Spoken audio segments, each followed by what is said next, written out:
Hello, everyone. This is Jonathan Little, and I'm here today with the 53rd episode of Weekly Poker Hand. And I have a fun hand for you today. But before we get started, I wanted to discuss briefly with you about my newest book, Excelling at No Limit Hold'em. This book has been getting very good reviews from pretty much every media outlet online and also on Amazon. And if you've not checked it out, I strongly suggest you do. There's something in this book for every poker player, from the relatively beginning player all the way up to players who are incredibly advanced.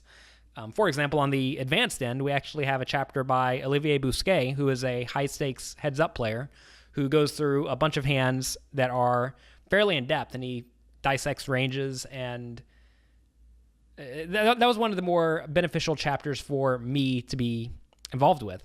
Also, Alex Fitzgerald has a great chapter on analyzing a player's range, and we're going to be doing a little bit of that in today's hand.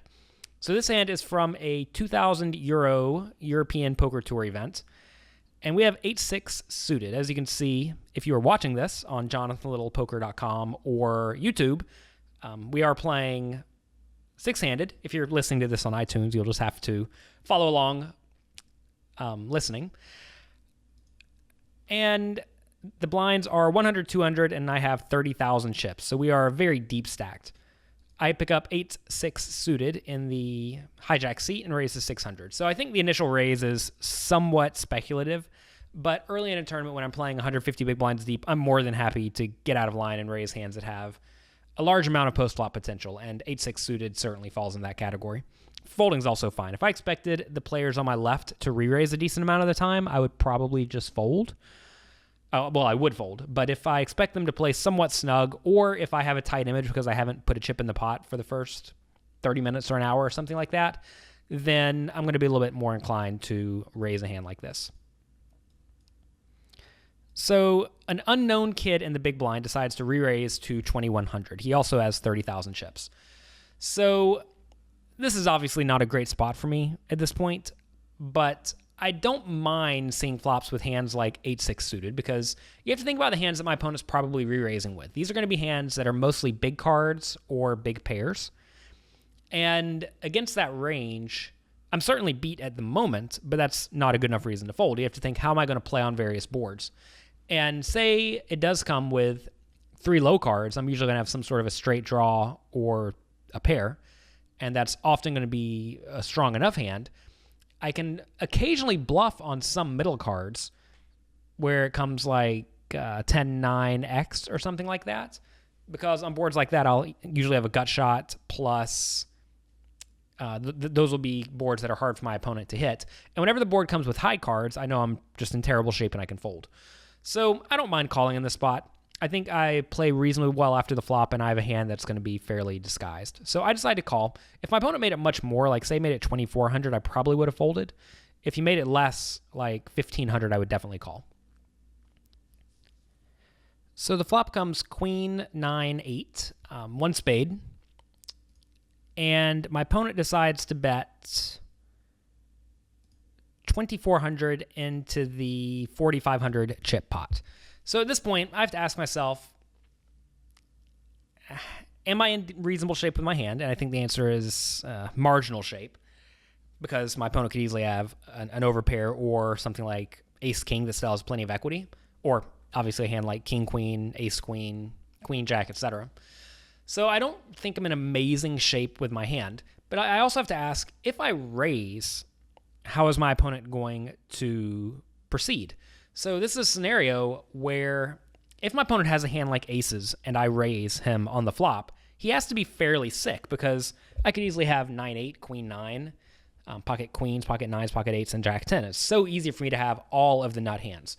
And anytime it's easy for me to have all the nut hands and not so easy for my opponent to have the nut hands, notice that it's pretty hard for him to have pocket eights because I have an 8 in my hand. And he may not even re-raise pocket nines pre-flop, and he probably doesn't re-raise jack 10 pre-flop. His range should be much weaker than mine whenever we are both playing nearly the tops of our range. So this is a pretty sweet spot to put in a raise. And I think if I do raise the flop, I generally need to be willing to bet the turn. You'll find that a lot of players, particularly if you don't know much about them, they will call a flop raise but then fold to a turn bet with a hand like Queen Jack, for example. They call the flop thinking, well, I could be good, and if it checks down, I'm probably good. But if you continue applying pressure and make it appear as if you're going to be willing to put in your whole 150 big blind stack, your opponents will often get out of the way. So I like raising, and I don't think you need to raise too large. I see a lot of amateur players raise large here to something like 8,000. And what happens then is their opponent has something like ace-queen and decides, well, ace-queen's pretty good, I'm just going to stick my stack in. And that's certainly not what you want. You want to raise small and make your opponent think you're trying to rope him in. And if he thinks you're trying to rope him in, he's going to be very suspicious and at least somewhat prone to making a snug fold. I do want to make it clear, though. My hand does have a bit of equity when I raise and get called, given I have bottom pair plus a backdoor flush draw and a backdoor straight draw, but that's not too relevant. So a spade's a pretty great turn for me, an eight's a great turn, and a six is also a great turn. So I have a few reasonable turns that are at least spots where I can continue for value. If I had just total air, like 5-4 offsuit, I would probably just fold this. Obviously, I don't have 5-4 offsuit in this spot ever because I'm not raising 5-4 offsuit or calling a re-raise with 5-4 offsuit. Or even, say, 5-4 of clubs. There are no clubs on the board. I would just fold those hands. I don't think there's any reason to get out of line. But if I do have a bit of equity, and I certainly do in this scenario, I think raising is a pretty sweet play. So he made it 2,400, and I decided to make it 6,500. So just a little bit more, about 2.5 times his. Actually, 24 to 65 is not too much more. Very small raise. And I do expect him to call a decent amount of the time. So now the pot's 17,500. The turn's a 10 of clubs. And my opponent checks. So at this point, I think I definitely need to bet. And the reason I need to bet is because if I do not bet, my opponent can easily check call the river with a lot of overpair type hands or one pairs like king, queen. But if I bet the turn, my opponent now has to fear me continuing to barrel the river and putting my whole stack in. So when my opponent does check, the pot's 17,500. I like to bet 7,500. And I think this is a spot where I'm definitely not betting the river if my opponent calls a turn.